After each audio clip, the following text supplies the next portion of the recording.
ಶ್ರೀ ಗುರುಭ್ಯೋ ನಮಃ. ಹರಿ ಓಂ. ಪ್ರಾಣಾದೇರೀಶಿತಾರಂ ಪರಮ ಸುಖ ನಿಧಿಂ ಸರ್ವದೋಷವ್ಯಪೇತಂ ಸರ್ವಾಂತಸ್ಥಂ ಸುಪೂರ್ಣಂ ಪ್ರಕೃತಿಪತಿಮಜಂ ಸರ್ವಬಾಹ್ಯಂ ಸುನಿತ್ಯಂ ಸರ್ವಜ್ಞಂ ಸರ್ವಶಕ್ತಿಂ ಸುರಮುನಿಮನುಜಾದ್ಯೈಃ ಸದಾ ಸೇವ್ಯಮಾನಂ ವಿಷ್ಣುಂ ವಂದೇ ಸದಾಹಂ ಸಕಲ ಜಗದನಾದ್ಯಂತ ಮಾನಂದದಂ ತಂ. ಶ್ರೀ ಗುರುಭ್ಯೋ ನಮಃ. ಮೂರು ದೃಷ್ಟಾಂತಗಳನ್ನು ಕೊಟ್ಟು ಈ ಜಗತ್ತು ಭಗವಂತನಿಂದಲೇ ಹುಟ್ಟುತ್ತದೆ, ಅವನಿಗೆ ಅಧೀನವಾಗಿದೆ ಅಂತ ತಿಳಿಸಿಕೊಡ್ತು ವೇದ. ಸ ಯಥಾ ದುಂದುಭೇರ್ ಹನ್ಯಮಾನಸ್ಯ ವಾಕ್ಯ ನೋಡಿಕೊಳ್ಳ್ರಿ ಎಲ್ಲದ ಅಂತ ಹೇಳಿ 557ರಲ್ಲಿ 7, 8, 9 ಮಂತ್ರ.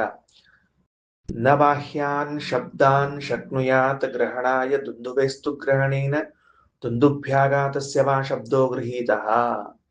ದುಂದುಭಿ ಭೇರಿ, ಆ ಭೇರಿಯ ನಾದವನ್ನ ಈ ಮೊದಲೇ ತಿಳಿದುಕೊಂಡಿರುವಂತಹ ವ್ಯಕ್ತಿ ಸ್ಥಾನಾಂತರಕ್ಕೆ ಹೋದಾಗ ಅಲ್ಲಿ ಶಬ್ದ ಬರ್ತಿರುವಾಗ ಆ ಶಬ್ದವನ್ನ ಕೇಳಿ ಇದು ದುಂದುಭೆಯ ಶಬ್ದವೇ ಆಗಿದೆ, ಅದರಿಂದಲೇ ಹುಟ್ಟಿದ್ದು, ಬೇರೆದಲ್ಲ ಅಂತ ಹೇಗೆ ತಿಳಿದುಕೊಳ್ತಾನೋ, ಸ ಯಥಾ ಶಂಕಸ್ಯ ಧ್ವಾಯಮಾನಸ್ಯ ನ ಬಾಹ್ಯಾನ್ ಶಬ್ದಾನ್ ಶಕ್ನುಯಾತ್ ಗ್ರಹಣಾಯ ಶಂಕಸ್ಯ ತು ಗ್ರಹಣೇನ ಶಂಖಧ್ವಸ್ಯ ವಾ ಶಬ್ದೋ ಗೃಹೀತಃ. ಶಂಖಧ್ವನಿಯನ್ನ ಕೇಳಿದವನು ಇದು ಶಂಖದದ್ದೇ ಧ್ವನಿಯಾಗಿದೆ, ಬೇರೆ ಧ್ವನಿಯಲ್ಲ, ಅದರಿಂದೇ ಹುಟ್ಟಿರುವಂತಹದ್ದು ಅಂತ ಹೇಗೆ ತಿಳಿದುಕೊಳ್ತಾನೋ, ಅದರಂತೆ ಸ ಯಥಾ ವೀಣಾಯೈ ವಾದ್ಯಮಾನಾಯೈ ನ ಬಾಹ್ಯಾನ್ ಶಬ್ದಾನ್ ಶಕ್ನುಯಾತ್ ಗ್ರಹಣಾಯ ವೀಣಾಯೈ ತು ಗ್ರಹಣೇನ ವೀಣಾವಾದನಸ್ಯ ವಾ ಶಬ್ದೋ ಗೃಹೀತಃ. ಹೇಗೆ ವೀಣೆಯ ಧ್ವನಿಯನ್ನ, ಶಂಖದ ಧ್ವನಿಯನ್ನ ಮೊದಲೇ ಗ್ರಹಣ ಮಾಡಿರುವಂತಹ ವ್ಯಕ್ತಿಯು ಅನಂತರದಲ್ಲೂ ಅಜ್ಞಾತ ಸ್ಥಳದಿಂದ ಶಬ್ದ ಬರ್ತಿರುವಾಗ ಇದು ವೀಣೆಯ ಧ್ವನಿಯೇ ಆಗಿದೆ, ಅದರಿಂದ ಹುಟ್ಟಿದ್ದೇ ಆಗಿದೆ ಅಂತ ತಿಳಿದುಕೊಳ್ತಾನೋ, ತದ್ವತ್ ಈ ಮೊದಲೇ ಗುರುಮುಖದಿಂದ ಶಾಸ್ತ್ರದಿಂದ ಭಗವಂತನೇ ಜಗಜ್ಜನ್ಮಾಧಿಕರ್ತ ಅಂತ ತಿಳಿದಂಥವನು ಅನ್ಯತ್ರ ಇನ್ನೆಲ್ಲೋ ಬೇರೆ ಯಾರಾದರೂ ವೇದವಾಕ್ಯಗಳಿಗೆ ಭಗವಂತ ಜಗಜ್ಜನ್ಮಾಧಿಕರ್ತ ಅಲ್ಲ ಅಂತ ವ್ಯಾಖ್ಯಾನ ಮಾಡ್ಲಿಕ್ಕೆ ಹೊರಟ್ರೆ ಅಲ್ಲ, ದೇವರೇ ಜಗಜ್ಜನ್ಮಾಧಿಕರ್ತ, ಅವನ ಅಧೀನವಾಗಿದೆ ಈ ಜಗತ್ತು ಎಂದು ತಿಳಿದು ಬರುತ್ತದೆ. ಇದಿಷ್ಟು ಹಿಂದಿನ ಪಾಠದ ಕೊನೆಯಲ್ಲಿ ಹೇಳಿದ್ದು. ಅದ್ಯ ಪಾಠ ಪ್ರಸಕ್ತಿ. ಇವತ್ತೇನು ಭಾಷ್ಯ ತಗೋಬೇಕೀಗ. ಆಚಾರ್ಯರು ಭಾಷ್ಯದಲ್ಲಿ ಏನ್ ಬರ್ಲಿಕ್ಕೆ ಹೊರಟಾರ, ಈ ಈ ಉಪನಿಷತ್ತಿನ 3 ಮಂತ್ರಗಳಿಗೆ ಅರ್ಥ ಬರ್ಲಿಕ್ಕೆ ಹೊರಟಿದ್ದಾರೋ ನೋಡ್ರಿ. ದುಂದುಭ್ಯಾಘಾತಾದಿ ದೃಷ್ಟಾಂತೋಪಿ ತದಧೀನತ್ವಂ ತತ್ಕಾರಣತ್ವಂಚ ಜ್ಞಾಪಯತಿ. ದುಂದುಭ್ಯಾಘಾತಾದಿ ದೃಷ್ಟಾಂತ, ದುಂದುಭ್ಯಾಘಾತ, ಶಂಖಧ್ಮಾನ, ವೀಣಾವಾದ್ಯ, ಈ 3 ದೃಷ್ಟಾಂತಗಳು ಕೂಡ ತದಧೀನತ್ವ ತತ್ಕಾರಣತ್ವವನ್ನೇ ನೆನಪಿಸಿಕೊಡುತ್ತವೆ. ಜಗತ್ತು ಭಗವದಧೀನವಾಗಿದೆ, ಜಗತ್ತಿಗೆ ಭಗವಂತನೇ ಕಾರಣನಾಗಿದ್ದಾನೆ ಎಂದು ನೆನಪಿಸಿಕೊಡುತ್ತವೆ. ನಹಿ ದುಂದುಭ್ಯಾದಿರೇವ ತತ್ಶಬ್ದ. ಭೇರಿ, ಶಂಖ, ವೀಣೆಗಳೇ ಆ ಶಬ್ದಗಳಲ್ಲ. ಅರೆ ಇದು ಈ ವಾಕ್ಯದ ಅರ್ಥ ಅಲ್ಲಲ್ಲ, ಯಾಕಂದ್ರೆ ಈ ವಾಕ್ಯದಲ್ಲಿ ಅದು ಬಂದಿಲ್ಲ.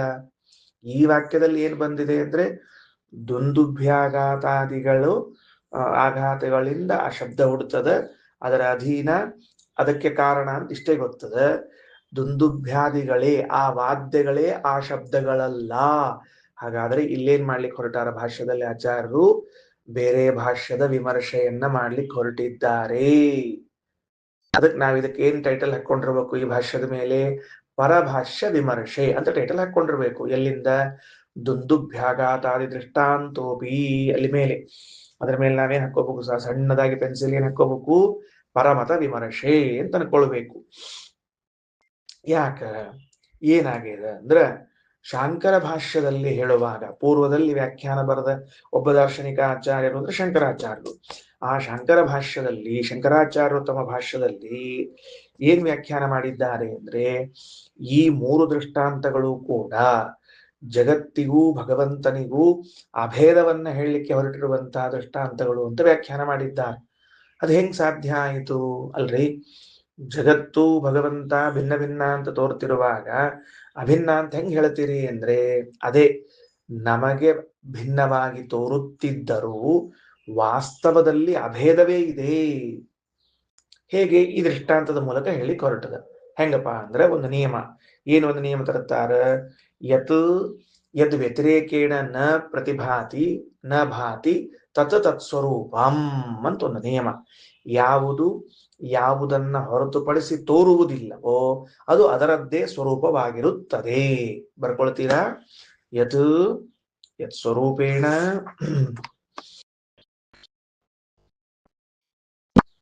ಯತ್ ಸ್ವರೂಪ ಯತ್ ಸ್ವರೂಪ ವ್ಯತಿರೇಕೇಣ ಯತ್ ಯತ್ ಸ್ವರೂಪ ವ್ಯತಿರೇಕೇಣ ನ ಭಾತಿ ಯತ್ ಯತ್ ಸ್ವರೂಪ ವ್ಯತಿರೇಕೇಣ ನ ಪ್ರತಿಭಾತಿ ತತ್ ತತ್ ಸ್ವರೂಪಂ ನ ಪ್ರತಿಭಾತಿ ತತ್ ತತ್ ಸ್ವರೂಪಂ. ಯಾವುದು ಯಾವ ವಸ್ತುವಿನ ಸ್ವರೂಪಕ್ಕಿಂತ ಪ್ರತ್ಯೇಕವಾಗಿ ತೋರುವುದಿಲ್ಲವೋ ಅದನ್ನು ಆ ವಸ್ತುವಿನ ಸ್ವರೂಪವೆಂದೇ ಹೇಳಲಾಗುತ್ತದೆ. ದೃಷ್ಟಾಂತ ಕೊಡದೆ ಹೆಂಗ ಅರ್ಥ ಆಗಬೇಕು? ಸೂರ್ಯ ಹಾಗೂ ಪ್ರಕಾಶ. ಸೂರ್ಯ ಹಾಗೂ ಪ್ರಕಾಶ ಇಟ್ಕೊಳ್ರಿ. ಸೂರ್ಯ ಮತ್ತು ಬೆಳಕು. ಬೆಳಕು ಸೂರ್ಯನ ಸ್ವರೂಪದಿಂದ ಅತಿರಿಕ್ತವಾಗಿ ತೋರುವುದೇ ಇಲ್ಲ. ಆದ್ರಿಂದ ಪ್ರಕಾಶವನ್ನು ಸೂರ್ಯನಿಂದ ಅಭಿನ್ನ ಅಂತೀರೋ ಭಿನ್ನ ಅಂತೀರೋ? ಅಭಿನ್ನ ಅಂತೆ ಅನ್ಬೇಕು. ದೃಷ್ಟಾಂತ ಏನ್ ಬರ್ಕೋಬೇಕು? ಪ್ರಕಾಶವು ಬರ್ಕೊಳ್ಬೇಕು. ಪ್ರಕಾಶವು ಸೂರ್ಯನನ್ನ ಹೊರತುಪಡಿಸಿ ಭಿನ್ನವಾಗಿ ಪ್ರಕಾಶವು ಸೂರ್ಯನನ್ನ ಹೊರತುಪಡಿಸಿ ಭಿನ್ನವಾಗಿ ತೋರುವುದಿಲ್ಲ. ಪ್ರಕಾಶವು ಸೂರ್ಯನ ಹೊರತುಪಡಿಸಿ ತೋರುವುದಿಲ್ಲ. ಹಾಗಾಗಿ ಸೂರ್ಯನಿಂದ ಅಭಿನ್ನವಾಗಿದೆ ಪ್ರಕಾಶ. ಹಾಗಾಗಿ ಸೂರ್ಯನಿಂದ ಅಭಿನ್ನವಾಗಿದೆ ಪ್ರಕಾಶ. ಈ ನಿಯಮವನ್ನು ನಾವು ಒಪ್ಪುತ್ತೇವೆ. ಜಗತ್ತಿನಲ್ಲಿ ಎಲ್ಲರೂ ಒಪ್ಪಲೇಬೇಕು ಈ ನಿಯಮವನ್ನ. ಸೂರ್ಯನ ಪ್ರಕಾಶ ದೃಷ್ಟಾಂತದ ನಮಗೆ. ಆ ಪ್ರಕಾಶವು ಸೂರ್ಯನನ್ನ ಹೊರತುಪಡಿಸಿ ಪ್ರತ್ಯೇಕ ತೋರುವುದೇ ಇಲ್ಲ. ಆದ್ಮೇಲೆ ಪ್ರಕಾಶ ಸೂರ್ಯ ಅಭಿನ್ನ. ಹಂಗ ಇದನ್ನೇನ್ ಮಾಡ್ಬಿಟ್ರು ಅವರು ಅಂದ್ರೆ, ದುಂದುಭ್ಯಾದಿ ಆಘಾತಗಳು, ದುಂದುಭ್ಯಾದಿ ಶಬ್ದಗಳು, ಶಂಖ ಶಬ್ದಗಳು, ವೀಣಾ ಶಬ್ದಗಳೆಲ್ಲವೂ ಕೂಡ ಅವುಗಳನ್ನ ಹೊರತುಪಡಿಸಿ ಅತಿರಿಕ್ತವಾಗಿ ತೋರುವುದೇ ಇಲ್ಲವಾದದ್ದರಿಂದಾಗಿ ಅವೆಲ್ಲವೂ ಅದರಿಂದ ಅಭಿನ್ನವಾಗಿವೆ ಅಂತ ದೃಷ್ಟಾಂತ ಹೇಳಿ ಜಗತ್ತು ಬ್ರಹ್ಮನಿಂದ ಅಭಿನ್ನವಾಗಿದೆ ಅಂತ ಹೇಳಿ ಹೊರಟದ ಅಂದ್ಬಿಟ್ರು. ಶಂಕರ ಭಾಷೆದಲ್ಲಿ ಏನ್ ಮಾಡ್ಬಿಟ್ರು ಅಂದ್ರೆ, ಶಂಖಧ್ವನಿ ಶಂಖ ಬಿಟ್ಟು ಬೇರೆ ತೋರಿಸಿ ನೋಡಂತ ಹೆಂಗ್ ಸಾಧ್ಯ? ಇಲ್ಲವೇ ಇಲ್ಲ. ವೀಣಾಧ್ವನಿ ವೀಣಾ ಬಿಟ್ಟು ಬೇರೆ ಕಡೆ ತೋರಿಸಿ ನೋಡಂತ ಚಾನ್ಸ್ ಅದೇ? ನಿಮ್ಗೆ ಚಾನ್ಸವೇ ಇಲ್ಲ. ಅಂದ ಮೇಲೆ ಬೇರೆ ಕಡೆಗೆ ನಮಗದು ನೋಡ್ಲಿಕ್ಕೆ ಸಾಧ್ಯವೇ ಇಲ್ಲ ಅಂತಾದಾಗ ಅವುಗಳು ಅವುಗಳಿಂದ ಅಭಿನ್ನವೇ ಆಗಿರ್ಬೇಕು. ಅಂದ್ರೆ ವೀಣಾ ಧ್ವನಿಯು ವೀಣೆಯಿಂದ ಅಭಿನ್ನವಾಗಿರಬೇಕು. ಹಿಂಗ ದೃಷ್ಟಾಂತ ಹೇಳ್ತಿರುವಾಗ ಜಗತ್ತು ಭಗವಂತನಿಂದ ಅಭಿನ್ನ ಅಂತ ತಿಳ್ಕೊಬೇಕೋ ಭಿನ್ನ ಅಂತ ತಿಳ್ಕೊಬೇಕೋ ಅಂತ ಹೇಳಿ ಪರಭಾಷ್ಯಕಾರರು ತಮ್ಮ ವ್ಯಾಖ್ಯಾನವನ್ನು ತಿಳಿಸಿದಾಗ ಶ್ರೀಮದಾಚಾರ್ಯರು ಅದರ ವಿಮರ್ಶೆಯನ್ನ ತೊಡಗುತ್ತಾರೆ. ಹೆಂಗ? ಇದು ನಮಗಂತರೂ ಅನುಭವ ಬಂದಿಲ್ಲ. ಈಗ ಏನ್ ಅನುಭವ ಬಂದಿಲ್ಲ? ಆಚಾರ್ಯರಂತಾರ, ಶಂಖದ ಧ್ವನಿ ಮತ್ತು ಶಂಖ ಇದು ಅಭಿನ್ನ ಎಂಬುದಾಗಿ ನಮ್ಮ ಅನುಭವ ಅಂತರೂ ಬಂದಿಲ್ಲ. ನೀವು ಹೇಳಿರಬಹುದು, ಅನುಭವ ಬರ್ಬೇಕಲ್ಲ. ಏನಾಗ್ತದೆ ಅಂದ್ರ, ಯಾವುದು ಅನುಭವಾರೂಢವಾಗುತ್ತದೆಯೋ ಅದು ಮಾತ್ರ ವಿಷಯವೆಂಬುದಾಗಿ ಪರಿಗಣಿಸಲ್ಪಡುತ್ತದೆ. ಅದಕ್ಕ ಯಾವುದು ನಮ್ಮ ಅನುಭವಾರೂಢವಾಗುತ್ತದೋ ಅದನ್ನ ನಾವು ವಿಷಯ ಅಂತ ಗ್ರಹಣ ಮಾಡ್ತೀವಿ. ಅದಕ್ಕೆ ಆಚಾರ್ಯರಂತಾರೆ, ಶಂಖಧ್ವನಿಗೂ ಶಂಖಕ್ಕೂ ಅಭೇದ ಇದ್ದದ್ದು ನಮ್ಮ ಅನುಭವಕ್ಕಂತೂ ಬಂದಿಲ್ಲ. ಹೆಂಗಂತೀರಿ? ಹೆಂಗ್ ಮತ್ತ? ಹಂಗಾರ ಶಂಖಧ್ವನಿ ಶಂಖವನ್ನ ಬಿಟ್ಟು ಬೇರೆದಾಗಿ ತೋರ್ಲಿ ನೋಡಂತ. ಸರಿ, ಇಷ್ಟೇ ತಾನೇ ನಿಮಗೆ ಬೇಕಾಗಿದ್ದು? ತೋರಿಸ್ತೇವೆ, ನೋಡ್ಕೊಳ್ರಿ. ನೈ ದುಂದುಭ್ಯಾದಿರೇವ ತತ್ ಶಬ್ದ. ತೆಗೆದುಕೊಳ್ರಿ. ಮೊದಲನೇ ವಾಕ್ಯದ ಅರ್ಥ ಹೇಳಿದ್ದೀನಿ. ದುಂದುಭ್ಯಾಗಾತಿ ದೃಷ್ಟಾಂತೋಪಿ ಅಂದ್ರೆ ಬೇರೆಯವ್ರೇನ್ ಮಾಡ್ಯಾರ? ಈ ಮೂರೂ ದೃಷ್ಟಾಂತಗಳು ಜಗತ್ತಿಗೂ ಭಗವಂತನಿಗೂ ಅಭೇದವು ಇದೆ ಎಂದು ತಿಳಿಸಲು ಹೊರಟದ ಅಂತ ಬೇರೆಯವರು ಹೇಳ್ಯಾರ. ಆಚಾರ್ಯರಂತಾರ, ದುಂದುಭಿ ಆಘಾತಾದಿ ದೃಷ್ಟಾಂತೋಪಿ ತದಧೀನತ್ವ ತತ್ಕಾರಣತ್ವಂಚ ಜ್ಞಾಪಯತಿ. ಜಗತ್ತು ಭಗವಂತನ ಅಧೀನವಾಗಿದೆ, ಜಗತ್ತಿಗೆ ಭಗವಂತ ಕಾರಣನಾಗಿದ್ದಾನೆ ಎಂದೇ ತಿಳಿಸಲ್ಪಡ್ತದ ಅಂತ ಹೇಳಿದ್ರು. ಸರಿನಾ? ಮುಂದೆ ನಹಿ ದುಂದುಭ್ಯಾದಿರೇವ ತತ್ಶಬ್ದ. ಇಲ್ಲಿಂದ ವಿಮರ್ಶೆ ತೊಡಗುತ್ತಾ ಇದ್ದಾರೆ. ಅಲ್ರಿ, ದುಂದುಭಿಯೇ ಶಬ್ದವ? ಶಂಖವೇ ಶಂಖದಿಂದ ಬಂದ ಶಬ್ದವ? ವೀಣೆಯೇ ವೀಣದಿಂದ ಬಂದ ಶಬ್ದವ? ಹೆಂಗ್ ಹೇಳ್ತೀರಿ ನೀವು? ಅಲ್ರಿ, ಮತ್ತ ಆ ವೀಣೆಯಿಂದ ಅತಿರಿಕ್ತವಾಗಿ ನಮಗೆ ಬೇರೆ ಕಡೆಗೆ ತೋರೋದಿಲ್ಲ. ಯಾರು ಹೇಳಿದ್ರಿ ನಿಮಗೆ ತೋರೋದಿಲ್ಲ ಅಂತ? ತಡ್ರಿ, ಮೊದಲನೇದ್ದು, ವೀಣೆಗೂ ವೀಣೆಯ ಶಬ್ದಕ್ಕೂ ಸ್ಪಷ್ಟ ಭೇದ ಇದೆ. ಶಂಖಕ್ಕೂ ಶಂಖಧ್ವನಿಗೂ ಭೇದವೇ ಇದೆ, ಅಭೇದ ಇಲ್ಲ. ಸೂರ್ಯನಿಗೂ ಸೂರ್ಯಪ್ರಕಾಶಕ್ಕೂ ಅಭೇದವೇ ಇದೆ.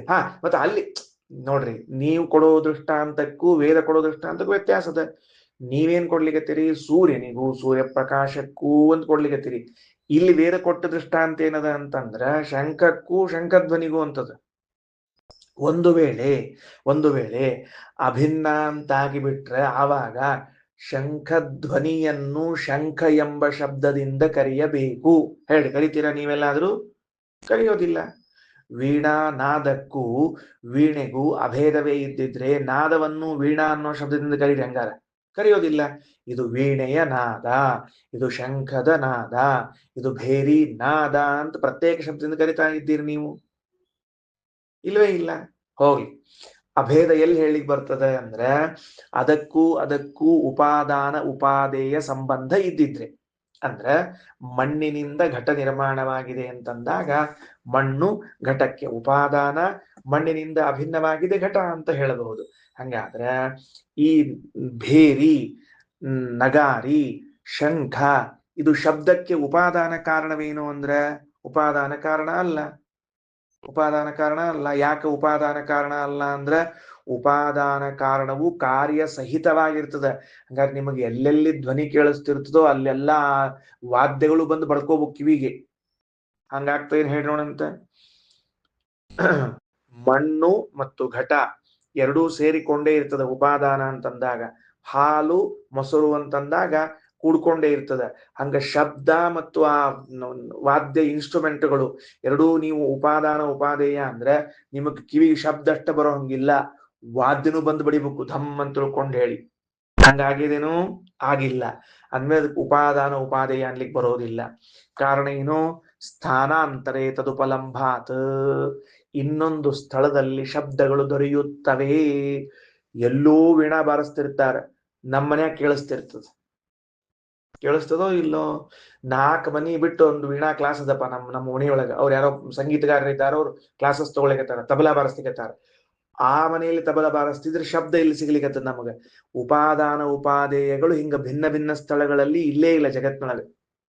ಹಂಗಾದ್ರೆ ಹಾಲು ಒಂದ್ ಕಡೆ ಇರ್ಲಿ, ಮೊಸರು ಒಂದ್ ಕಡೆ ಇರ್ಲಿ, ಅವಾಗ ನಮಗ ಮತ್ ಮರುದಿವ್ಸಕ್ಕೆ ಹಾಲು ಖರೀದಿ ಮಾಡೋ ಅವಶ್ಯಕತೆ ಇಲ್ಲೇ ಇಲ್ಲ. ಯಾಕಂದ್ರೆ ಹಾಲು ಇರ್ತದೆ, ಮೊಸರು ತನ್ಪಾಡಿಗ್ತಾ ಇರ್ತದೆ, ಹಾಲು ಇರ್ತದೆ, ಮೊಸರು ತನ್ಪಾಡಿಗ್ತಾ ಇರ್ತದೆ. ಅಲ್ಲ, ಅಭಿನ್ನ ಅಲ್ಲ, ಉಪಾದಾನ ಅಲ್ಲ. ಅಭಿನ್ನ ಆಗಿಬಿಟ್ರೆ ದುಂದುಭ್ಯಾದಿ ಶಬ್ದಗಳಿಂದಲೇನೆ ಅವುಗಳ ನಾದವನ್ನು ಕರಿಬೇಕು. ಇನ್ನು ಉಪಾದಾನ ಅಂದ್ರೆ ಉಪಾದಾನ ಉಪಾದೇಯಗಳಿಗೆ ಮತ್ತ ಅಭೇದದ ಭೇದ ಇಲ್ಲ. ಇಲ್ಲಾದ್ರೂ ಎಲ್ಲೋ ಇನ್ಸ್ಟ್ರೂಮೆಂಟ್ಸ್ ಇರ್ತಾವ, ಎಲ್ಲೋ ಧ್ವನಿಗಳು ಕೇಳಿಸ್ತಿರ್ತಾವ ನಮಗ. ಅಂದ ಮೇಲೆ ಹಂಗ ಉಪಾದಾನ ಉಪಾದೇಯ ಇಲ್ಲ.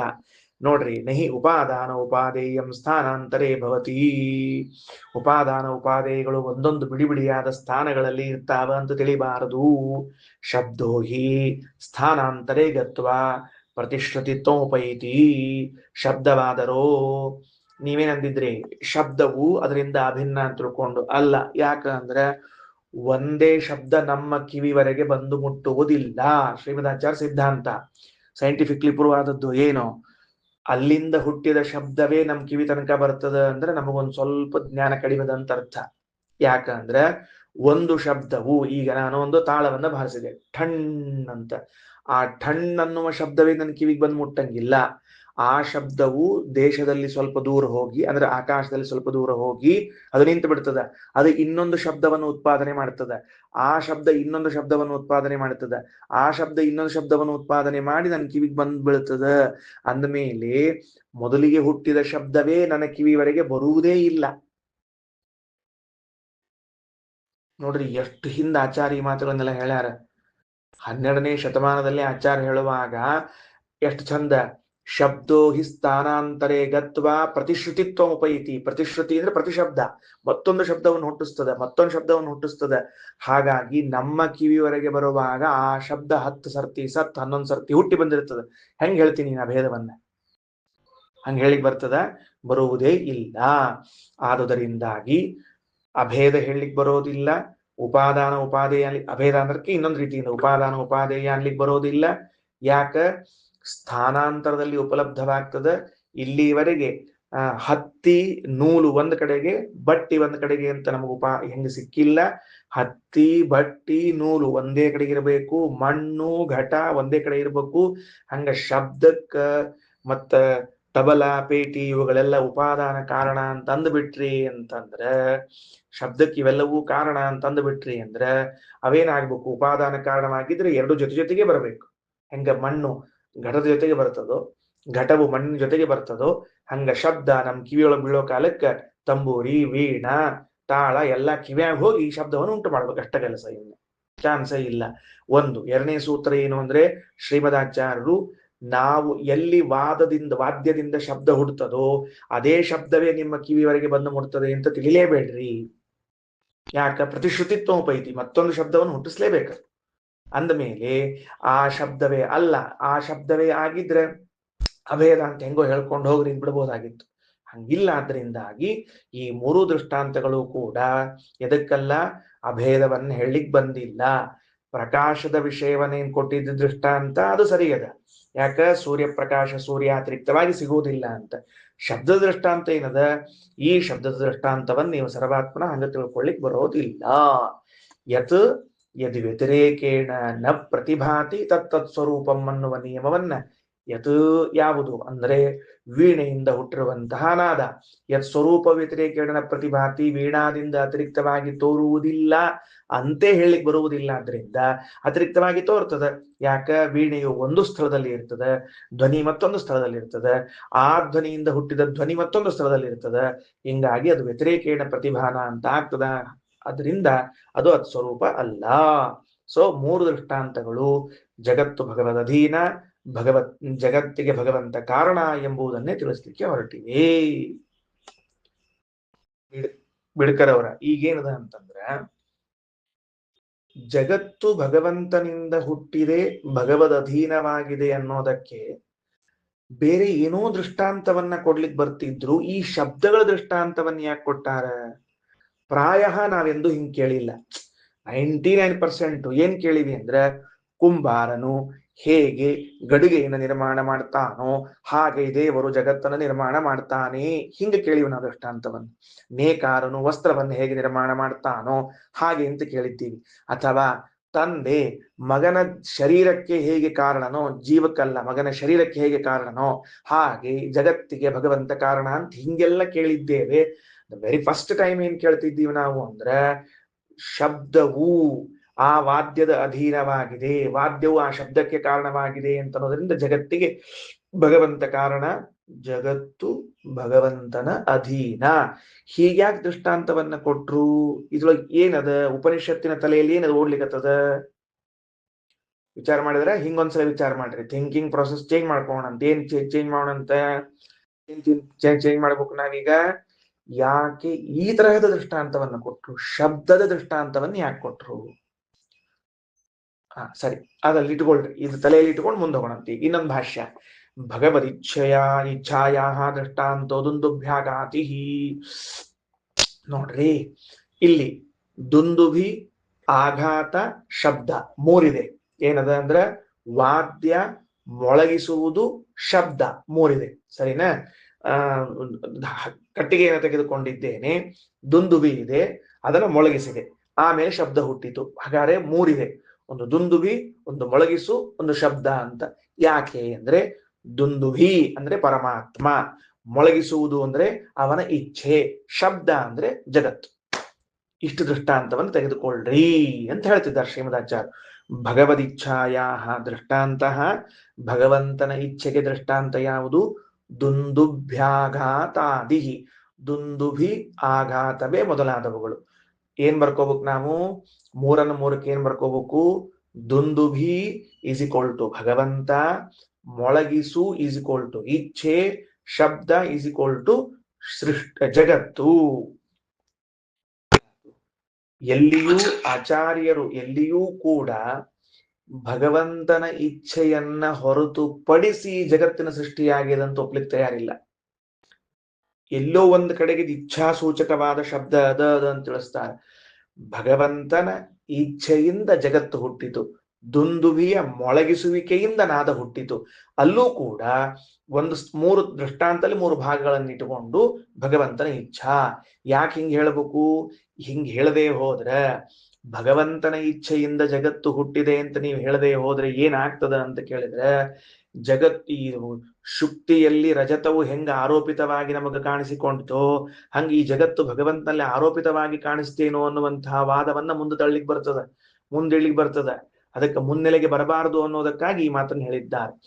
ನಾನು ಶುಕ್ತಿಯನ್ನು ನೋಡಿ ಭ್ರಾಂತಿಯಿಂದ ರಜತ ಅಂತ ತಿಳ್ಕೊಂಡೆ. ರಜತೋತ್ಪತ್ತಿ ಆಯ್ತೋ ಇಲ್ಲೋ, ರಜತ ಕಾಣಿಸಿಕೊಂಡಿತೋ ಇಲ್ಲೋ, ಹಂಗ ಜಗತ್ತು ದೇವರಲ್ಲಿ ಕಾಣಿಸಿಕೊಂಡಿತು ಅಂತ ಆಗಿಬಿಟ್ರೆ ದೇವರಿಗೆ ಏನು ಇಚ್ಛಾ ಇಲ್ಲೇ ಇಲ್ಲ, ಅದಕ್ಕೆ ಅವ್ನು ಸೃಷ್ಟಿ ಮಾಡೇ ಇಲ್ಲ. ಅಲ್ಲಿ ದೇವರು ಸೃಷ್ಟಿ ಮಾಡಿಲ್ಲ ಅಂತ ಆಗಬೇಕಾಗ್ತದ.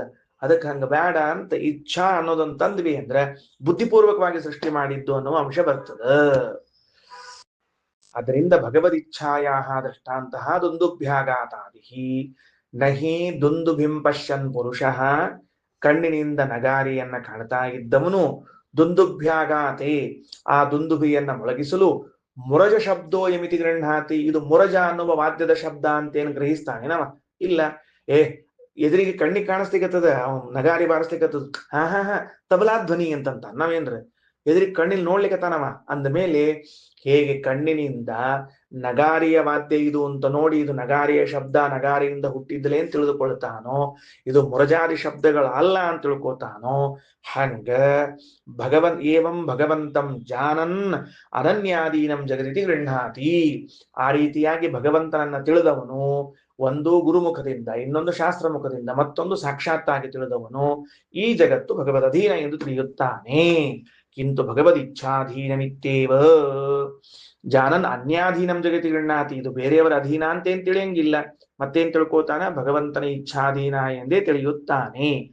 ಏವಂ ಈ ರೀತಿಯಾಗಿ ಭಗವಂತಂ ಜಾನನ್, ಭಗವಂತನನ್ನ ತಿಳಿದ ವ್ಯಕ್ತಿಯು ಅನ್ಯಾಧೀನಂ ಜಗದಿತಿ ಗೃಹಾತಿ, ಜಗತ್ತು ಭಗವಂತನ ಅಧೀನ ಅಲ್ಲ ಬೇರೆಯವರ ಅಧೀನ ಅಂತ ತಿಳ್ಕೋತಾನೆ ನವ? ಇಲ್ಲ. ಯಾಕ? ಕಿಂತು ಮತ್ತೇನ್ ತಿಳ್ಕೋತಾನೆ? ಭಗವದ್ ಇಚ್ಛಾಧೀನ ನಿತ್ಯೇವ, ಇದು ಭಗವಂತನ ಇಚ್ಛೆಗೆ ಅಧೀನವಾಗಿದೆ ಎಂದೇ ತಿಳಿದುಕೊಳ್ತಾನ.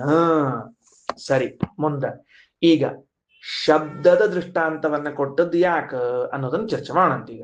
ಸ ಯಥಾ ಆರ್ದ್ರೈದಾಗ್ನೇಹೇ ಅಭ್ಯಾಹಿತ ಪೃಥಕ್ ಧೂಮಾಹ ವಿನಿಶ್ಚರಂತಿ ಏವಂ ವಾ. 4ನೇ ದೃಷ್ಟಾಂತ, 3 ಆದ್ಮೇಲೆ 4ನೇದ್ದು. 3 ದೃಷ್ಟಾಂತ ಕೊಟ್ರು?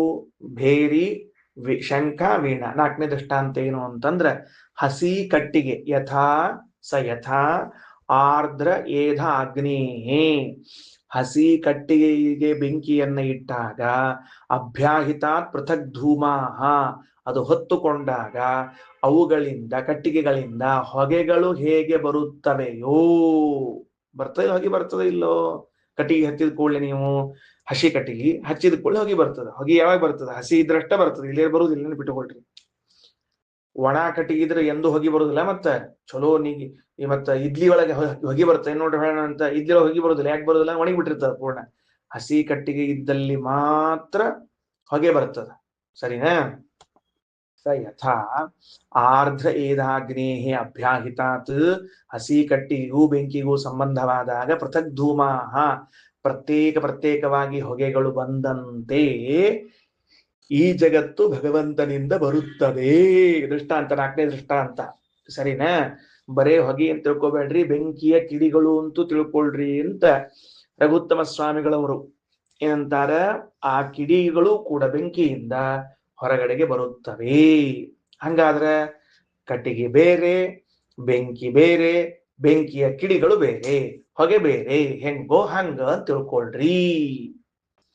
ಯಾಜ್ಞವಲ್ಕ್ಯರು, ಮೈತ್ರೇಯಿ ಅರ್ಥ ಆಯ್ತಾ? ದೇವರ ಅಧೀನವಾಗಿದೆ ಈ ಜಗತ್ತು ಅಂತ ತಿಳ್ಕೊಂಡು, ಅಂದಮೇಲೆ ಈ ಜಗತ್ತು ದೇವರ ಅಧೀನವಾಗಿದೆ, ಈ ಜಗತ್ತಿಗೆ ಕಾರಣನಾದವನು ಪರಮಾತ್ಮ ಅಂದಾಗ ಅವನ ಇಚ್ಛೆಯಿಂದಲೇ ಪತ್ಯುಃ ಕಾಮಾಯ ಪತಿಪ್ರಿಯೋ ಭವತಿ ಆತ್ಮನಸ್ತು ಕಾಮಾಯ ಪತಿಪ್ರಿಯೋ ಭವತಿ. ಅವನ ಇಚ್ಛೆ ಇದ್ರೆ ಗಂಡ ಹೆಂಡತಿ ತಂದೆ ತಾಯಿ ಮಕ್ಕಳು ಜಗತ್ತು ಎಲ್ಲವೂ ನಮ್ಮನ್ನು ಪ್ರೀತಿಸ್ತದ, ನಾವು ಜಗತ್ತನ್ನು ಪ್ರೀತಿಸ್ತೀವಿ. ಇಲ್ಲದೆ ಇದ್ರೆ ಇಲ್ಲ ಅಂದ ಮೇಲೆ ಅವನಲ್ಲಿ ಸರ್ವಾಧಿಕ ಪ್ರೇಮವನ್ನ ಮಾಡಬೇಕು ಅಂತ ಮತ್ತ ಅಲ್ಲಿಗೆ ತಂದಿಟ್ರು. ಈಗ ಜಗತ್ತು ಹುಟ್ಟೇದ ಅಂತ ಹೇಳ್ಬೇಕಾಗಿದಲ್ಲ, ಹೆಂಗ್ ಹೇಳ್ತಾರ ನೋಡ್ರಿ. ಅರೇ ಬಂತು ಮತ್ತ ಸಂಬೋಧನಾ ಪ್ರೀತಿಯಿಂದ. ಸ ಯಥಾ ಆರ್ದ್ರೇದಾಗ್ನೇಃ ಅಭ್ಯಾಹಿತಾತ್ ಪೃಥಕ್ ಧೂಮಾ ವಿನಿಶ್ಚರಂತಿ ಏವಂ ವಾ.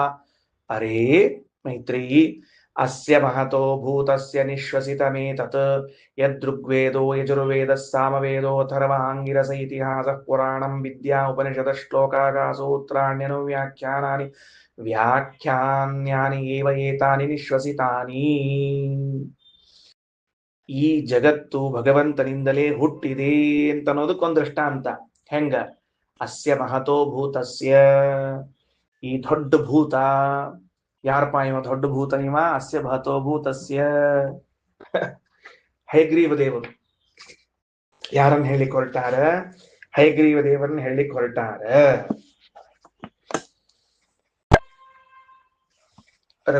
ಮಂತ್ರಾಲಯ ಸ್ವಾಮಿಗಳು ಅಸ್ಯ ಮಹತೋ ಭೂತಸ್ಯ ಸದಾ ವಿದ್ಯಮಾನಸ್ಯ ಹಯಸ್ಯ ರೂಪಸ್ಯ. ಏನ್ ಬರ್ಕೋಬೇಕು ಈಗ ನಾವು? ಅಸ್ಯ ಮಹತೋ ಭೂತಸ್ಯ ಅಂದ್ರ ಈ ಹಯಗ್ರೀವ ದೇವರ ರೂಪದಿಂದ ಅಂತ ಬರ್ಕೊಳ್ಬೇಕು. ಯಾಕಂತ ಮುಂದ ಶ್ರೀಮದಾಚಾರ್ಯರು ಹಯಗ್ರೀವ ಸಂಹಿತಾ ಅಂತ ಒಂದು ಗ್ರಂಥವನ್ನು ಉಲ್ಲೇಖ ಮಾಡಿ ಹೇಳವರಿದ್ದಾರೆ. ಅದರ ಅಲ್ಲಿ ಹೋದ್ಮೇಲೆ ಗೊತ್ತಾಗ್ತದ. ಸದ್ಯಕ್ಕೆ ರಾಯರು ರಘುತ್ತಮ ಸ್ವಾಮಿಗಳು ಹೇಳಿದಂತೆ ಏನ್ ತಗೊಳ್ಬೇಕು? ಅಸ್ಯ ಮಹತೋ ಭೂತಸ್ಯ ಅಂತದ. ಮಹತಃ ಭೂತಸ್ಯ ಅನ್ನೋ ಶಬ್ದಕ್ಕೆ ಅರ್ಥ ಏನು ಅಂದ್ರೆ ಯಾವಾಗಲೂ ಇರುವಂತಹ ಹಯಗ್ರೀವ ರೂಪದಿಂದ ಅಂತ ಅರ್ಥ. ಏನು? ಅಸ್ಯ ಮಹತೋ ಭೂತಸ್ಯ ಅಂದ್ರೆ ಸದಾ ವಿದ್ಯಮಾನವಾದ ಹಯಗ್ರೀವ ರೂಪದಿಂದ. ಅಸ್ಯ ಮಹತೋ ಭೂತಸ್ಯ ನಿಶ್ವಸಿತಂ ಅಂತನ್ನುವಲ್ಲಿ ಸದಾ ವಿದ್ಯಮಾನವಾದ ಹಯಗ್ರೀವ ರೂಪ. ಅದ್ಯಾಕೆ ಹಂಗ್ ವಿಶೇಷಣ ಕೊಟ್ರಿ? ಹಯಗ್ರೀವ ರೂಪದಿಂದ ಅಂತ ಇಷ್ಟ ಸಾಕಾಗಿತ್ತು ಈ ಜಗತ್ತು ಬಂದಿದ್ದು ಅಂತ ಹಂಗ್ಯಾಕೆ ಹೇಳ್ಬೇಕಾಗಿತ್ತು ಅಂದ್ರೆ ಅಂದ್ರ ಹೊಸದಾಗಿ ಯಾವುದೋ ರೂಪಗಳು ಹುಟ್ಟುತ್ತವೆ ಅಂತ ನಮಗೆ ತಲೆಗೆ ಬರಬಾರದು. ಹಯಗ್ರೀವ ರೂಪ ಸದಾ ವಿದ್ಯಮಾನ, ನರಸಿಂಹ ರೂಪ ಸದಾ ವಿದ್ಯಮಾನ, ಕಾಲ ಕಾಲಕ್ಕೆ ಪ್ರಕಟವಾಗುತ್ತವೆ ಹೊರತಾಗಿ ಪ್ರಹ್ಲಾದನಿಗೋಸ್ಕರ ಇವತ್ತು ತೆಗೆದುಕೊಂಡ ಹೊಸ ರೂಪ ಅಂತ ತಿಳಿಬೇಡ್ರಿ. ಮೋಹಿನಿಯ ರೂಪವೂ ಕೂಡ ದೈತ್ಯರನ್ನ ಮೋಹಗೊಳಿಸುವುದಕ್ಕೆ ಇವತ್ತು ತೆಗೆದುಕೊಂಡ ರೂಪ ಅಲ್ಲ, ಸದಾ ವಿದ್ಯಮಾನ. ಹಾಗೆ ಹಯಗ್ರೀವ ರೂಪವು ಸದಾ ವಿದ್ಯಮಾನವಾದದ್ದು ಎಂಬ ಅಭಿಪ್ರಾಯ ನಮಗೆ ತಿಳಿದಿರಬೇಕು. ಅದಕ್ಕೆ ಅಸ್ಯ ಮಹತೋ ಭೂತಸ್ಯ ನಿಶ್ವಸಿತಂ. ನಿಶ್ವಸಿತಂ ನೋಡ್ರಿ ಏನಂತಾರ? ಈ ಹಯಗ್ರೀವ ದೇವರಿಂದ ಹೊರಹಾಕಲ್ಪಟ್ಟದ್ದು. ನಿಶ್ವಸಿತಂ ಅಂದ್ರ ನಿರ್ಗತಂ, ಹೊರಹಾಕಲ್ಪಟ್ಟದ್ದು. ಏನೇನು ಹೊರಗೆ ಹಾಕಿದವು? ಆ ಹಯಗ್ರೀವ ದೇವರಿಂದ ಏನ್ ಬಂತು ಮುಖದಿಂದ ಅಂದ್ರ ಯದ್ ಋಗ್ವೇದ ಯಜುರ್ವೇದ ಸಾಮವೇದ ಅಥರ್ವಾಂಗಿರಸ ಇತಿಹಾಸ ಪುರಾಣಂ ವಿದ್ಯಾ ಉಪನಿಷದ ಶ್ಲೋಕಾ ಸೂತ್ರಾಣಿ ಅನುವ್ಯಾಖ್ಯಾನಾನಿ ವ್ಯಾಖ್ಯಾನಾನಿ. ಇಷ್ಟೆಲ್ಲವೂ ಹಯಗ್ರೀವ ದೇವರ ಮುಖದಿಂದಲೇ ಹೊರಹೊಮ್ಮಿವೆ. ಅಂದ್ರ ಉಪನಿಷತ್ ವೇದಗಳು ಅಪೌರುಷೇಯವಾದ ಶಬ್ದರಾಶಿಯಾದದ್ದರಿಂದ ಹುಟ್ಟಿವೆ ಅಂತಲ್ಲ, ಹಯಗ್ರೀವ ದೇವರ ಮುಖದಿಂದ ಹೊರ ಬಂದಿವೆ. ಇಷ್ಟೇ ಹೇಳ್ರಿ. ಯಾಕಂದ್ರೆ ಅಪೌರುಷೇಯವಾದ ವೇದಕ್ಕೆ ನಮ್ಮ ಸಿದ್ಧಾಂತದಲ್ಲಿ ಜನ್ಮ ಒಪ್ಪಿಲ್ಲ. ಜನ್ಮ ಒಪ್ಪಿಲ್ಲ ಅಂತಂದ ಮೇಲೆ ಅವುಗಳೇನಾಗ್ಯಾವ? ಕೇವಲ ಹೊರಬಂದಿವೆ. ಏನ್ ಹೇಳಲಿಕ್ಕೆ ಹೊರಟಿದ್ರು ಯಾಜ್ಞವಲ್ಕ್ಯರು? ಏನು ಹೇಳಿದ್ರು? ಈ ಜಗತ್ತು ಭಗವಂತನಿಂದ ಹುಟ್ಟಿದೆ ಅಂತ. ಅಲ್ರಿ, ಜಗತ್ತು ಭಗವಂತನಿಂದ ಹುಟ್ಟಿದೆ ಅಂದ್ರೆ ಘಟಾಪಟ ಮಣ್ಣು ಕಲ್ಲು ನೀರು ಗಾಳಿ ಬೆಂಕಿ ಆಕಾಶ ಅಂತ ಹೇಳ್ಬೇಕು? ಋಗ್ವೇದ ಯಜುರ್ವೇದ ಸಾಮವೇದ ಅಥರ್ವೇದ ಇತಿಹಾಸ ಪುರಾಣ ಸೂತ್ರ ವ್ಯಾಖ್ಯಾನ ಅನುವ್ಯಾಖ್ಯಾನ ಇವುಗಳು ಬಂದಾವ ಅಂತ ಹೇಳ್ಬೇಕು? ಏನ್ ಸಂಬಂಧ ಏನು? ಅದಕ್ಕ ಬೃಹದಾರಣ್ಯಕ್ಕೆ ಹೇಳೋ ಮಾತೇನು ಅಂದ್ರ, ನೋಡಪ್ಪ ಯಾಜ್ಞವಲ್ಕ್ಯರು ಏನ್ ತಿಳಿಸಿಕೊಟ್ರು ಅಂದ್ರೆ, ಯಾಕೆ ಹುಡ್ತೀವಿ ಅಂತ ಯಾಕೆ ಕೇಳಿದ್ರಿ ಏನ್ ಸಂಬಂಧದ ಅಂತಂದ್ರೆ, ಪ್ರಪಂಚದಲ್ಲಿ ಎರಡು ಪ್ರಪಂಚವ. ಬರೇ ರೂಪಾತ್ಮಕ ಪ್ರಪಂಚ ಅಲ್ಲ, ನಾಮಾತ್ಮಕ ಪ್ರಪಂಚವೂ ಒಂದದ. ನಾವು ಜಗತ್ತು ಅಂತಂದ ಕೂಡಲೇ ಕೇವಲ ವಸ್ತುಗಳನ್ನು ತಿಳ್ಕೊಂಡಿರ್ತೇವೆ. ಅಲ್ಲ, ಶಬ್ದವೂ ಇದೆಯಲ್ಲ. ಯಾಕ? ಜಗತ್ತು ಅಂತಂದಾಗ ಕೇವಲ ವಸ್ತುಗಳಾಗಿದ್ರ ಯಾವ ಶಬ್ದದಿಂದ ಕರಿತಿದ್ರಿ ನೀವು? ಚಾನ್ಸ ಇಲ್ಲ. ಹಂಗಾರ ಅದನ್ನ ಹೇಳುವ ಶಬ್ದಗಳು ಹುಟ್ಟಬೇಕು. ಹಂಗಾದ್ರೆ ಭಗವಂತ ಶಬ್ದಗಳನ್ನು ಸೃಷ್ಟಿ ಮಾಡ್ತಾನೆ, ಪದಾರ್ಥಗಳನ್ನು ಸೃಷ್ಟಿ ಮಾಡ್ತಾನೆ. ಹಾಗಾದ್ರೆ ಶಬ್ದ ಪ್ರಪಂಚದ ಸೃಷ್ಟಿಯನ್ನ ಹಯಗ್ರೀವ ದೇವರ ಮುಖದಿಂದ ಆಯಿತು ಅಂತ ತಿಳಿಸ್ಲಿಕ್ಕೆ ಹೊರಟಿದೆ. ಅರ್ಥ ಪ್ರಪಂಚದ ಸೃಷ್ಟಿಯನ್ನ ನೂರಾರು ಬಾರಿ ಕೇಳಿದ್ದೀರಿ. ಜನ್ಮಾದ್ಯಸ್ಯ ಯತೋನ್ವಯಾತ್ ಇತರತಶ್ಚಾರ್ಥೇಷ್ವಭಿಜ್ಞ ಸ್ವರಾಟ್ ಅಂತ ತಿಳಿದುಕೊಂಡು. ಆದ್ದರಿಂದ ಶಬ್ದ ಪ್ರಪಂಚವು ಭಗವಂತನಿಂದಲೇ ಹುಟ್ಟಿರುವಂತಹದ್ದು. ಅಪೌರುಷೇಯವಾದ ವೇದಗಳೆಲ್ಲವೂ ಕೂಡ ಹಯಗ್ರೀವ ದೇವರ ಭಗವಂತನ ರೂಪದ ಮುಖದಿಂದ ನಿಶ್ವಸಿತಂ ಹೊರಹಾಕಲ್ಪಟ್ಟದ್ದು. ಈಗ ಅರ್ಥ ಮಾಡಿಕೊಳ್ಳ್ರಿ. ಏನು ಅಂದ್ರೆ ಹಿಂದ್ಯಾಕ ಶಬ್ದದ ದೃಷ್ಟಾಂತವನ್ನ ಕೊಟ್ರು ಅಂತ. ಶಂಖಧ್ವನಿ, ವೀಣಾಧ್ವನಿ, ವೇಣುಧ್ವನಿಗಳು ಯಾಕ ಒಂದು ದೃಷ್ಟಾಂತ ಕೊಟ್ರಪ್ಪ ಅಂದ್ರೆ ಶಬ್ದಗಳು ಹೇಗೆ ಇನ್ಸ್ಟ್ರೂಮೆಂಟ್ ನಿಂದ ಹೊರಗೆ ಬರ್ತವೋ ಹಂಗ ಭಗವಂತನಿಂದ ಅಪೌರುಷೇಯವಾದ ಶಬ್ದಗಳೆಲ್ಲವೂ ಹೊರಗೆ ಬಂದವು. ಇಲ್ಲಿದ್ರೆ ದೃಷ್ಟಾಂತ ಕೊಡಬೇಕಾಗಿತ್ತು. ಕುಂಬಾರನಿಂದ ಘಟ ನಿರ್ಮಾಣವಾದಂತೆ ಎನ್ನಬೇಕಾಗಿತ್ತು. ಹಂಗನ್ಲಿಲ್ಲ ಅವರು. ಕುಂಬಾರನಿಂದ ನಿರ್ಮಾಣವಾದಂತೆ ಅನ್ಲಿಲ್ಲ. ವೀಣೆಯಿಂದ ಶಬ್ದ ಬಂದಂತೆ ಭಗವಂತನ ಕಂಠದಿಂದ ವೇದಗಳು ಬಂದವು. ಯಾಕ? ಮುಂದೆ ಶಬ್ದ ಪ್ರಪಂಚದ ಸೃಷ್ಟಿಯನ್ನು ಹೇಳಬೇಕಾಗಿತ್ತೆ ಹೊರತಾಗಿ ಅರ್ಥ ಪ್ರಪಂಚ ಸೃಷ್ಟಿಯನ್ನು ಹೇಳಬೇಕಾಗಿಲ್ಲ ಅವರಿಗೆ. ಸರಿ, ಏನೇನ್ ಬಂತು? ಅಸ್ಯ ಮಹತೋ ಭೂತಸ್ಯ ನಿಶ್ವಸಿತಮೇತತ್ ಯತ್ ಯಾವುದು? ಋಗ್ವೇದ, ಯಜುರ್ವೇದ, ಸಾಮವೇದ, ಅಥರ್ವಾಂಗಿರಸ, ಇತಿಹಾಸ. ಇತಿಹಾಸ ಅಂತನ್ನೋ ಶಬ್ದದಿಂದ ಏನ್ ತಗೋಬೇಕಪ್ಪ ಅಂತ ಕೇಳಿದ್ರೆ ಮುಂದೆ ಆಚಾರ್ಯ ಹೇಳೋರಿದ್ದಾರೆ. ಪಂಚರಾತ್ರ, ಭಾಗವತ, ಮೂಲ ರಾಮಾಯಣ ಇವುಗಳನ್ನು ಇತಿಹಾಸ ಅಂತ ಕರೀತಾರ. ಒಂದು ಭಾಷೆಯಲ್ಲಿ ಹೇಳ್ತಾರೆ ಶ್ರೀಮದಾಚಾರ್ಯ. ಅದಾದ ಮೇಲೆ ಪುರಾಣ, ಭಾಗವತ ಬಂದೇ ಬರ್ತದೆ ಅದರಲ್ಲಿ. ಸಾರಿ, ಪಂಚರಾತ್ರ ಭಾಗವತವನ್ನು ಪುರಾಣಕ್ಕ, ಮೂಲ ರಾಮಾಯಣ ಪಂಚರಾತ್ರ ಭಾರತವನ್ನು ತೆಗೆದುಕೊಳ್ರಿ. ಆಮೇಲೆ ಇನ್ನ ಪುರಾಣ ವಿದ್ಯಾ ಅಂತನ್ನೋ ಶಬ್ದದಿಂದ ಉಪನಿಷದ, ವಿದ್ಯಾ ಎಂಬುದರಿಂದ ತಗೊಂಡಾರ. ಮೂಲಶ್ರುತಿ ಅಂತ ಬರೆದಿದ್ದಾರೆ. ವಿದ್ಯಾ ಅನ್ನೋ ಶಬ್ದಕ್ಕ ರಾಯರು ಮೂಲಶ್ರುತಿ ಅಂತ ಬರ್ದ. ರಘುತ್ಸ್ವಾಮಿ ಬರೆದಿರ್ಬೇಕು, ನಾ ಇಲ್ಲಿ ನೋಡಿದೆ. ಉಪನಿಷದ ಅಂದ್ರ ಈ ಅವಾಂತರ ಶಾಖೆಗಳು, ಉಪನಿಷತ್ತುಗಳು. ಶ್ಲೋಕಾಹ ಪಂಚರಾತ್ರ ಸಂಹಿತ, ಸೂತ್ರಾಣಿ ಬ್ರಹ್ಮಸೂತ್ರಗಳು, ವ್ಯಾಖ್ಯಾನಾನಿ ವೇದವ್ಯಾಖ್ಯಾಹ, ಅನುವ್ಯಾಖ್ಯಾನ ಅಂದ್ರೆ ಅವುಗಳ ವಿಸ್ತಾರ ಅಂತ ಅರ್ಥ ಮಾಡಿಕೊಳ್ಳ್ರಿ. ಅಂತೂ ಎಲ್ಲ ವಸ್ತುಗಳು ಅವರಿಂದ ಹುಟ್ಟಿಕೊಂಡವು ಅಂತಾಯ್ತು.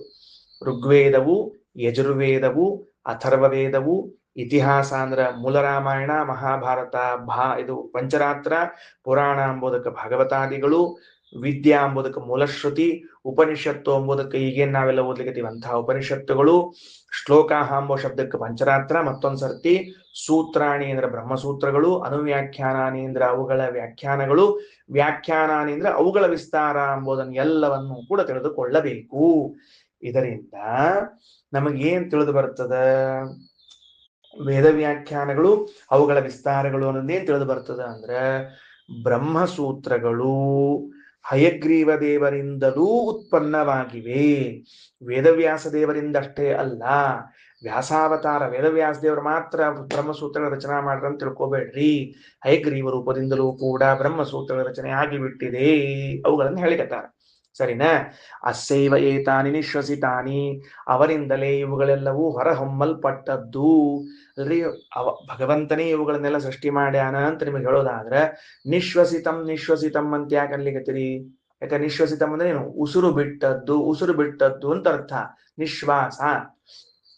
ಇದ್ಯಾಕೆ ಶಬ್ದ ಹೇಳಿಕತ್ತೀರಿ ಅಂದ್ರೆ ಅದಕ್ಕೆ ಉಪನಿಷತ್ ಹೇಳ್ತದೆ, ನಮ್ಮ ದೇವರು ಇಷ್ಟು ದೊಡ್ಡದಾದ ಶಬ್ದ ಪ್ರಪಂಚವನ್ನು ನಿರ್ಮಾಣ ಮಾಡಿದ್ರು ಯಾವ ಆಯಾಸವೂ ಇಲ್ಲ, ಅನಾಯಾಸವಾಗಿ ಅಂತ ದೃಷ್ಟಾಂತ ತಿಳಿಸ್ಲಿಕ್ಕೆ ಉಸಿರಾಟ ಎಷ್ಟು ಅನಾಯಾಸವಾಗಿ ಆಗುತ್ತದೋ ಅಷ್ಟು ಅನಾಯಾಸವಾಗಿ ಆಗುತ್ತದೆ. ಅದಕ್ಕೆ ನಿಶ್ವಸಿತಮೇತತ್. ವೇದ ಮಂತ್ರ ಅಂತಿರ್ತೀರಿ ಸಂಧ್ಯಾವಂದನೆ ಮಾಡೋ ಕಾಲಕ್ಕೆ. ಅಕಸ್ಮಾತ್ ಅಂದ್ರೆ ಅಕಸ್ಮಾತ್ ನೀವು ವೇದ ಮಂತ್ರ ಅಂತಿರ್ತೀರಿ ಅಂತ ಇಟ್ಕೊಳ್ರಿ, ದೇವರ ಪೂಜಾ ಕೂತಾಗ ಅಗ್ನಿಮೀಳೆ ಪುರೋಹಿತಂ ಅಂತ. ಆಗ ನಾವೇನ್ ತಲೆಯಾಗ ತಗೋಬೇಕು, ಏನ್ ಗುಣಚಿಂತನೆ ಮಾಡಬೇಕು? ಭಗವಂತನು ಈ ವೇದ ಮಂತ್ರಗಳನ್ನ ಅನಾಯಾಸವಾಗಿ ಹೊರಹಾಕಿದ್ದಾನೆ, ನಿಶ್ವಸಿತಂ ನಿಶ್ವಾಸದಂತಿದೆ ಅಂತ ಒಂದು ಸಣ್ಣ ಗುಣಚಿಂತನ ಅಷ್ಟೇ ಭಗವಂತನದ್ದು, ಬಹಳ ಇಲ್ಲ. ಸರಿನಾ? ಈಗೊಂದು ಸ್ವಾರಸ್ಯ ತಗೊಳ್ರಿ, ಪಾಠದ ಕೊನೆಯ ವಾಕ್ಯ ಮುಗಿಸ್ತೀನಿ. ಏನು ಅಂತಂದ್ರೆ, ವೇದಗಳು ಅನಾದಿ ಕಾಲದಿಂದ ಇದ್ದಾವ, ಅನಂತ ಕಾಲದವರೆಗೆ ಇದ್ದೇ ಇರ್ತದ. ಇದು ನಿಮ್ಮ ಸಿದ್ಧಾಂತ, ಅಂದ್ರೆ ದ್ವೈತ ಸಿದ್ಧಾಂತ, ಆಚಾರ ಸಿದ್ಧಾಂತ. ಉಳಿದವ್ರು ಒಪ್ಪಿದವರು ಒಪ್ಪಿಕೊಳ್ರಿ, ನಾವು ಒಪ್ಪಿದವ್ರ ಬಗ್ಗೆ ನಮ್ಮ ಆಚಾರದಷ್ಟು ಹೇಳಿರ್ತೀವಿ. ಹಿಂಗಿರುವಾಗ ಮತ್ತ ವೇದಗಳು ನಾಶವೇ ಆಗೋದಿಲ್ಲ. ವೇದಗಳಿಗೆ ಉತ್ಪತ್ತಿ ಅಂದ್ರೆ ಏನರ್ಥ? ಉತ್ಪತ್ತಿ ಅಂದ್ರೆ ಅರ್ಥ ಏನು? ಬರೇ ಸುಮ್ಮನೆ ಉಚ್ಚಾರಣೆ ಮಾಡೋದು. ಸುಮ್ಮನೆ ಉಚ್ಚಾರಣೆ ಮಾಡೋದು ಅಂದ್ರೆ ಅಧ್ಯಾಪಕ ಅಂತ ಆಗಿಬಿಟ್ನಲ್ಲ ದೇವರೊಬ್ಬವ, ಬೇರೆ ಏನಾದವಂತ ಏನಿಲ್ಲ, ಅಧ್ಯಾಪಕ ಅಷ್ಟೇ. ನಮ್ ಟೀಚರ್ಸು, ನಮ್ ಗುರುಗಳು ತಾವು ವೇದವನ್ನ ಗುರುಗಳಿಂದ ಕಲ್ತಿರ್ತಿದ್ರು, ನಮಗೂ ವೇದವನ್ನ ಹೇಳ್ಕೊಡ್ತಿದ್ರು. ಅವ್ರ ಬಾಯಿಂದ ಹೆಂಗ್ ಬರ್ತಿತ್ತು ಹಂಗ್ ಬಂದಂಗಾಯ್ತು. ಸರೇನು? ಭಗವಂತನು ವೇದಗಳನ್ನು ಸೃಷ್ಟಿ ಮಾಡ್ತಾನೆ ಅನ್ನೋದ್ರಿಂದ ಏನ್ ಅರ್ಥ ಮಾಡಿಕೊಳ್ಬೇಕು? ಹಾಗಾದ್ರೆ ವೇದಗಳ ಲಯ ಅಂದ್ರೆ ಏನಂತ ಅರ್ಥ? ಅಂದ್ರೆ ವೇದಗಳ ಸೃಷ್ಟಿ ಅಂದ್ರೆ ಏನಂತ ಅರ್ಥ ಆಗ್ತದೆ? ಜಗತ್ತು ಜಡ ಪದಾರ್ಥಗಳ ಲಯ ಅಂದ್ರೆ ಏನು? ಎಲ್ಲ ಪೀಸ್ ಪೀಸ್ ಪೀಸ್ ಪೀಸ್ ಆಗ್ಬಿಡುದು. ಜಗತ್ತು ಪೀಸ್ಫುಲ್ ಆಗಿಬಿಡ್ತದ. ಯಾಕಂದ್ರೆ ಯಾವುದಿಲ್ಲ, ಎಲ್ಲ ಪೀಸ್ ಪೀಸ್ ಆಗಿರ್ತದೆ, ಪೀಸ್ಫುಲ್ ಆಗಿಬಿಡುತ್ತೆ ಅಷ್ಟೇ. ಹಾಗಾದ್ರೆ ಪದಾರ್ಥಗಳೆಲ್ಲ ಸಣ್ಣ ಸಣ್ಣ ಸಣ್ಣ ಸಣ್ಣ ಭಾಗಗಳಲ್ಲಾಗಿ ಪರಮಾಣುಗಳಾಗಿ ಹೋಗ್ಬಿಡ್ತದೆ. ಹೋಯ್ತು. ಚೇತನರೆಲ್ಲರೂ ಮೊದ್ಲ ಸಣ್ಣವ ದೇವ್ರ ಹೊಟ್ಟೆಗೆ ಹೋಗ್ಬಿಟ್ರು. ಶಬ್ದಕ್ಕೇನು? ಅದು ಶಬ್ದ ನಾಶ ಆಗೋ ಹಂಗಿಲ್ಲ. ಏನ್ ಮುಂದ ಅಂದ್ರೆ, ಆ ಎಲ್ಲ ವೇದ ರಾಶಿಗಳಿಗೂ ಕೂಡ ಬೇರೆ ಬೇರೆ ಪದಾರ್ಥಗಳನ್ನ ತಿಳಿಸುವಂತಹ ಶಕ್ತಿ ಇತ್ತು. ಪ್ರಳಯ ಕಾಲ ಬಂದಾಗ ಆ ಶಕ್ತಿ ಪ್ರಕಟವಾಗದೆ ಹೋಯಿತು. ಅಂದ್ರ ಅಗ್ನಿ ಎನ್ನುವ ಶಬ್ದದಿಂದ ವೇದವು ಲೋಕದಲ್ಲಿ ಕಾಣಿಸುವಂತಹ ಜಡವಾದ ಅಗ್ನಿಯನ್ನು ಅಥವಾ ಅದಕ್ಕೆ ಅಭಿಮಾನಿಯಾದ ಅಗ್ನಿಯನ್ನು ತಿಳಿಸುವ ಶಕ್ತಿ ಉಳ್ಳದ್ದಾಗಿತ್ತು. ಪ್ರಳಯ ಕಾಲ ಬಂದಾಗ ಆ ಅಗ್ನಿ ಎನ್ನುವಂತಹ ಶಬ್ದವು ತಾನು ಜಡಾಗ್ನಿಯನ್ನು ಅಥವಾ ಅಗ್ನಿನಾಮಕನಾದ ದೇವತೆಯನ್ನು ತಿಳಿಸಿಕೊಡಲು ಸಮರ್ಥವಾಗುವುದಿಲ್ಲ, ಕುಂಠಿತವಾಗಿ ಬಿಡುತ್ತದೆ. ಮುಗಿದೋದು, ಖಲಾಸ್. ಇದೇ ಅದರ ಪ್ರಳಯ. ಮತ್ತು ಸೃಷ್ಟಿ ಅಂದ್ರೆ ಏನು ಅಂದ್ರೆ ಶಕ್ತ್ಯಾವಿರ್ಭಾವ, ಆಯಾ ಪದಾರ್ಥಗಳನ್ನು ತಿಳಿಸಿಕೊಡುವಂತಹ ಶಕ್ತಿಯನ್ನ ಪುನಃ ಪಡೆದುಕೊಳ್ಳುವುದೇ ಅದಕ್ಕೆ ಸೃಷ್ಟಿ ಎಂದು ಕರೆಯಬೇಕು. ಅದಕ್ಕೇನ್ ಕರಿಬೇಕು? ಸೃಷ್ಟಿ ಎಂದು ಕರೆಯಬೇಕು. ಹಾಗಾದ್ರೆ ಭಗವಂತ ಋಗ್ವೇದವನ್ನ, ಯಜುರ್ವೇದವನ್ನ ಇವುಗಳನ್ನು ಉಚ್ಚಾರಣೆ ಮಾಡಿದ ಅಂದ್ರೆ ಬರೇ ವೇದೋಚ್ಚಾರಣೆ ಮಾಡಿದ ಅಲ್ಲ, ಆ ವೇದಗಳು ಇನ್ನು ಮುಂದೆ ಲೋಕದಲ್ಲಿ ಎಲ್ಲರಿಗೂ ಆಯಾ ದೇವತೆಗಳನ್ನ, ಸ್ವರ್ಗ ನರಕಗಳನ್ನ, ಪದಾರ್ಥಗಳನ್ನ ಬೋಧಿಸುವಂತಹ ಶಕ್ತಿ ಉಳ್ಳದ್ದಾಗಲಿ ಅಂತ ವ್ಯವಸ್ಥೆಯನ್ನ ಮಾಡಿದ್ದಾನೆ. ಇದೇ ಆ ವೇದಗಳ ಸೃಷ್ಟಿ ಅಂತನ್ನುವುದಕ್ಕೆ ಅರ್ಥ ಅಂತ ತಿಳಿಬೇಕು ಎಂಬುದಾಗಿ ಶ್ರೀಮದ್ ಟೀಕಾಕೃತ್ಪಾದರು ಶ್ರೀಮದ್ ನ್ಯಾಯಸುಧೆಯಲ್ಲಿ ಇತರ ಗ್ರಂಥಗಳಲ್ಲಿ ತಿಳಿಸಿಕೊಟ್ಟಿದ್ದಾರೆ. ಸ ಯಥಾ ಆರ್ದ್ರೇದಾಗ್ನೇಃ ಅಭ್ಯಾಹಿತಾತ್ ಪೃಥಕ್ ಧೂಮಾಃ ವಿನಿಶ್ಚರಂತಿ ಏವಂ ವಾ ಅರೆ ಅಸ್ಯ ಮಹತೋ ಭೂತಸ್ಯ ನಿಶ್ವಸಿತಮೇತತ್ ಯದೃಗ್ವೇದೋ ಯಜುರ್ವೇದಃ ಸಾಮವೇದೋ ಅಥರ್ವಾಂಗಿರಸ ಇತಿಹಾಸಃ ಪುರಾಣಂ ವಿದ್ಯಾಃ ಉಪನಿಷದಃ ಶ್ಲೋಕಾಃ ಸೂತ್ರಾಣಿ ಅನುವ್ಯಾಖ್ಯಾನಾನಿ ವ್ಯಾಖ್ಯಾನಾನಿ ಅಸ್ಯೈವ ಏತಾನಿ ನಿಶ್ವಸಿತಾನಿ. ಇನ್ನ 6 ದಿನಗಳು ಅಲ್ಲವಾ 5 ದಿನಗಳು ಬಿಟ್ರೆ ಹಯಗ್ರೀವ ದೇವರು ನಮ್ಮೂರಿಗೆ ಬರ್ತವರಿದ್ದಾರೆ. ಹಯಗ್ರೀವ ದೇವರು ನಮ್ಮೂರಿನಲ್ಲಿ ಬಂದು ಕೂಡವರಿದ್ದಾರೆ. 2ನೇ ತಾರೀಕು ಇವತ್ತ. 3, 4, 5, 6 4 ದಿವಸ ಬಿಟ್ರೆ 5ನೇ ದಿವಸಕ್ಕೆ ಬರೋರಿದ್ದಾರೆ. ಹಯಗ್ರೀವ ದೇವರು ಮೊದಲೇ ಬಂದ್ಬಿಟ್ರೆ ನಮ್ಮೂರಿಗೆ. 4 ದಿವಸ ಬಿಟ್ಟು ಬರೋದಲ್ಲ, 4 ದಿವಸ ನೀವು ಬಿಟ್ಟು ಪ್ರತಿಮಾ ಸ್ಥಾಪನಾ ಮಾಡೋರಿದ್ದೀರಿ. ನನ್ನ ಮಹಿಮಾ ನಾ ಮೊದಲು ತೋರ್ಸ್ಕೊಂಡ್ ಬರ್ತೀನಿ ಅಂತ. ಅಂದ್ರೆ ನಾವು ಬೃಹದಾರಣ್ಯಕ್ಕೆ ಓದ್ಲಿಕ್ಕೆ ಹತ್ತದ್ದು ಹಯಗ್ರೀವ ದೇವರ ಸ್ಥಾಪನಾಕ್ಕೆ ಬರೋಬ್ಬರಿ ಹೊಂದೇದ ಅಂತ ಅರ್ಥ. ಏನ್ರಿ, ಹಯಗ್ರೀವ ದೇವರು ತಾವು ಇಚ್ಛಾಪೂರ್ವಕವಾಗಿ ಇಲ್ಲಿ ಬರ್ಲಿಕ್ಕತ್ತಾರ ಅಂದ್ರೆ ನಮ್ಮ ಬೃಹದಾರಣ್ಯಕ್ಕೆ ಪಾಠದೊಳಗೆ ಮೊದ್ಲೇ ಬಂದ್ಬಿಟ್ಟಾರ, ಬಿಫೋರ್ ಬಂದ್ಬಿಟ್ಟಾರ. ಗೊತ್ತಾಯ್ತಾ? ಅಸ್ಯ ಮಹತೋ ಭೂತಸ್ಯ ನಿಶ್ವಸಿತಮೇತತ್. ಈಗೇನು ನಾಳೆ ಹಯಗ್ರೀವ ದೇವರ ಪ್ರತಿಷ್ಠಾಪನೆ ಈ ಧಾರವಾಡದಲ್ಲಿ ಆಗೋದದ, ಮಹತೋ ಭೂತಸ್ಯ ನಿತ್ಯ ಆವಿರ್ಭೂತನಾದ ಹಯಗ್ರೀವರು, ಅದೇನು ಅನಭಿವ್ಯಕ್ತ ಅಲ್ಲೇ ಇಲ್ಲ, ಅದು ನಾಶವಾಗದ ರೂಪ ಅಲ್ಲ, ಪ್ರಳಯವಾದ ರೂಪ ಅಲ್ಲ, ಯಾವಾಗ್ಲೂ ವಿದ್ಯಮಾನವಾದ ಹಯಗ್ರೀವ ದೇವರೇನಿದ್ದಾರೆ ಅವರ ಮುಖದಿಂದ ವೇದಗಳು, ಎಲ್ಲ ವೇದಗಳು, ಉಪನಿಷತ್ತುಗಳು, ಮೂಲ ವೇದಗಳು, ವಿಭಕ್ತವಾದ ವೇದಗಳು, ಪುರಾಣಗಳು, ಪ್ರತಿಯೊಂದು ಬ್ರಹ್ಮಸೂತ್ರಗಳು ಎಲ್ಲವೂ ಅವನ ಮುಖದಿಂದ ಬಂದಿರುವಂತಹದ್ದಾಗಿದೆ. ಲೋಕದಲ್ಲಿ ಸಾಮಾನ್ಯ ಕವಿಗಳು 1 ಗ್ರಂಥ ಬರಲಿಕ್ಕೆ ಶ್ರಮ ತಗೋತಾರೆ, 2ನೇ ಗ್ರಂಥ ಬರಲಿಕ್ಕೆ ಸಮಯ ಕಾಲಾವಕಾಶ ತೆಗೆದುಕೊಳ್ಳುತ್ತಾರೆ. ಸಮಗ್ರ ಋಗ್ವೇದ, ಸಮಗ್ರ ಯಜುರ್ವೇದ, ಸಮಗ್ರ ಅಥರ್ವೇದ, ಸಮಗ್ರ ಸಾಮವೇದಗಳನ್ನ ಕಂಠದಿಂದ ನಿರಂತರವಾಗಿ ಹೊರಹೊಮ್ಮಿಸ್ತಾ ಇದ್ರು ಯಾವ ಆಯಾಸವೂ ಇಲ್ಲದೆ ಇರುವಂತಹ ಪರಮಾತ್ಮ ನಮ್ಮ ಹಯಗ್ರೀವ. ಅಂತಹ ಹಯಗ್ರೀವ ದೇವರು ಬೃಹದಾರಣ್ಯಕದಲ್ಲಿ ಬಂದು ನಮ್ಮೂರಿಗೆ ಬಂದು ನಮಗೇನ್ ಅನುಗ್ರಹ ಮಾಡ್ತಿದ್ದಾನಂದ್ರೆ, ನೀವು ಬೃಹದಾರಣ್ಯಕ ಓದಿದ್ದು ಸರಿ ಅದ, ಏನ್ ಚಿಂತೆ ಮಾಡಬೇಡ್ರಿ ಅಂತ ತಿಳಿಸಿಕೊಟ್ಟಿದ್ದಾನೆ. ಶ್ರೀಕೃಷ್ಣಾರ್ಪಣಮಸ್ತು.